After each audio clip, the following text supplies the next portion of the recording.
चलो जी। बाबा जी, लोग अक्सर आपको कमेंट करते हैं कि शतरंज नहीं खेलनी चाहिए या शतरंज हराम है, तो बाबा जी क्या ये वाकई हराम है?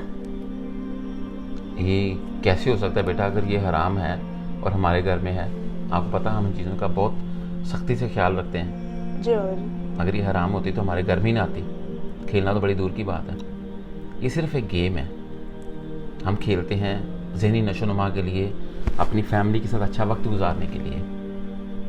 ये वैसे ही गेम है जैसे दूसरी गेम्स हैं, क्रिकेट है, फुटबॉल है या बाकी कोई भी चीज़ हो सकती है। लेकिन ये जब लोग बोलते हैं ना हराम है या ममनू है, वो उसका जो कॉन्टेक्स्ट होता है ना, उसके पीछे वजह क्या होती है, वो ये होती है कि लोग इसको गलत चीज़ों के लिए इस्तेमाल करते हैं, बैटिंग के लिए इस्तेमाल करते हैं, जुए के लिए इस्तेमाल करते हैं, तब जाके, क्योंकि इन चीज़ों पे, ऐसी गेम पे ज़्यादा रुझान बन गया था कि लोग जुआ खेलना शुरू हो गए थे, इस वजह से इसको उस शक्ल में देखा जाता है।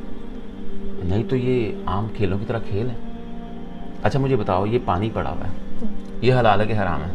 ऑफ कोर्स बाबा जी हलाल है, अल्लाह ताला ने हमें एक नेमत दी है जिंदा रहने के लिए।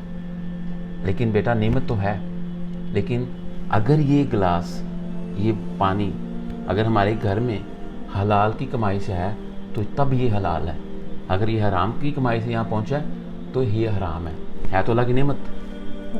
बिल्कुल इसी तरह ये एक गेम है, अगर आप इसको अच्छे तरीके से इस्तेमाल करोगे, सिर्फ खेल के लिए इस्तेमाल करोगे तो इसमें कोई ममानियत नहीं है। लेकिन अगर आप इसको गलत चीज़ों के लिए इस्तेमाल करोगे, जुए के लिए इस्तेमाल करोगे, किसी को नुकसान पहुंचाने के लिए इस्तेमाल करोगे, तो ये हराम है। जी क्या ख्याल है? जी। इसी तरह हर चीज़ हमारी ज़िंदगी में होती है। चलिए अपनी चाल।